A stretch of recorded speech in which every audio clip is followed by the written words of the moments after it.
Hello everyone, my name is Ben Steger, and this is The Adopted Asian American. 大家好，我叫大金朋友，就是 The Adopted Asian American. So today I wanted to talk a little bit more specific about the adoption aspect of growing up. I know that in my last video I did talk more about my childhood, but it was more about the racial aspect, a little less about being adopted. And so today it is more on that aspect, and I want it to be a resource for other adoptees to be able to find an online community and be able to feel like they have the opportunity to fit in, to belong, and to reach out to me. Anyways, when I was adopted, it was a really long and arduous process for my parents, having to go through a lot of paperwork. And my mom and I sat down one day before my trip in China, and we had talked about all of the different paperworks that they had to go through, all of the things that they had to basically apply and say that they are good people, they are genuine, they have no criminal records, and they had to basically go through this months on months long process to adopt me. And even by the time they do kind of go through that, they still have to get through a lot of different background checks, a lot of different like character testimonies and stuff like that. And hearing that from my mom, it made me realize how lucky and special I was. Growing up, I had a really hard time trying to fit in. And a lot of it was the environment, and a lot of it was because I was adopted. I felt alone. But through all of it, I forgot the fact that I was special because out of all the different kids that they could have chosen, someone who didn't have an illness and someone who was a baby, so that way when they grew up as a family and more in a cohesive unit. Whereas I was born with an illness, and I was born, or I was 7 years old by the time they chose me. And having that perspective was really important for me to be able to understand that I was lucky. But despite having all of the luck in the world, it never changed the fact that I felt, and I still sometimes feel like the world is against me. The cards are stacked against my deck.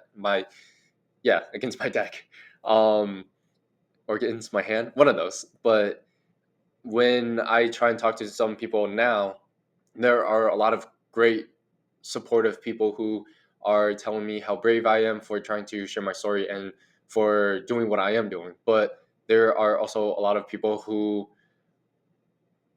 are less supportive and wished for alternatives, and that can either be because they are jealous or any other factor of reasons. But um, I nor you should let anyone dissuade you from what you really want to do and who you really want to be. And with that being said, my childhood was a lot of that. My childhood was trying to fit in because I was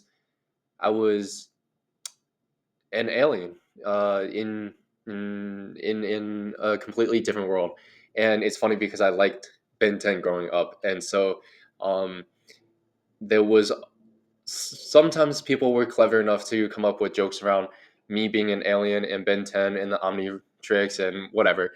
But it was really hard because, as actually one of the articles that I read from the New York Times on transracial adoptions kind of go through, because I'm trying to fit in both racially and socially with my peers, I try really hard to not show people some of my interests or the things that made me excited. And that was a lot of it was like Power Rangers, which came from a Japanese originating audience, if you guys actually know.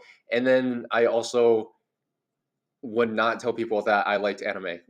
Dragon Ball was my gateway anime, and it was the one manga that I remember having from the orphanage. And it has a special place for me.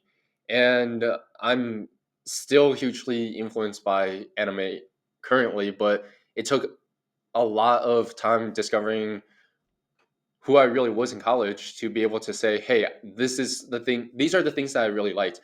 And it also required a college community that was super supportive and caring. And without my best friend Kenny and Wes and that much more open school community, I would not have been able to necessarily mature enough. And then the impacts of being adopted now for me, um, or actually right after I graduated college, was kind of my career path and why I chose to be a youth soccer coach as well as a teacher a for a whole academic year almost, was because I felt like it was my responsibility and duty to help other kids have resources that I never had when I was a kid. I felt good and I felt happy being able to coach and be that support structure for the teams that I made or the teams that I coached. And those are all things that took time accepting that being part of who I am. And adoption can be anything that you want it to be. Nobody has an easy life, and everyone's gone through something hard, maybe to varying degrees and highly specialized or individualized. But the ways in which we overcome adoption and how we choose to better ourselves, that's the important thing. And that's something that I hope that I have highlighted in my last article that I wrote on Medium. And I think that there are a lot of different perspectives also to take into because we have to understand the challenges of being adopted is also greater when you're talking about transracial adoptions as well. And there are multiple different fronts that adversity and challenges can come for you. And part of it was from the fact that in school, the things that I learned and how I learned it was impacted directly because of both my race and my adoption history.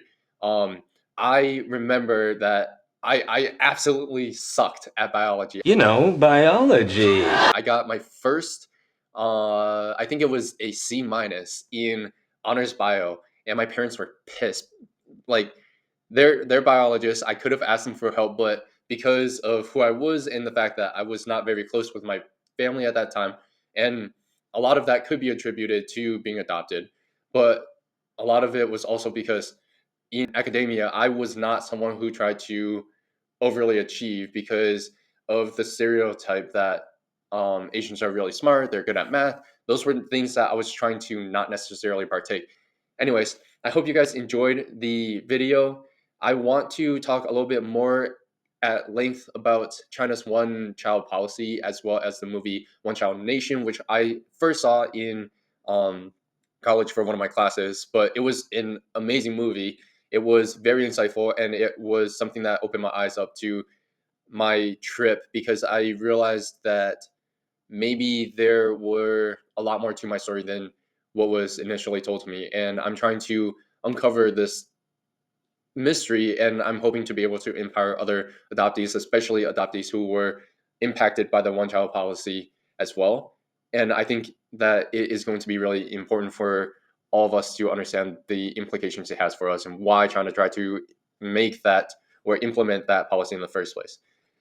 Some news for you guys. The next video I am trying to work on or publish is going to be an interview I had with a very proactive activist here in Boston. Her name is Amy Tai. She's an amazing woman. She is an activist. She is an advocate for her communities, whether if it's from her communities with other Asian Americans or with Hispanic Americans, because she used to live in Peru. Correct me if I'm wrong, Amy. But that video is specifically talking about the marginalized communities of Asian Americans in America and the misconceptions of being the model minority.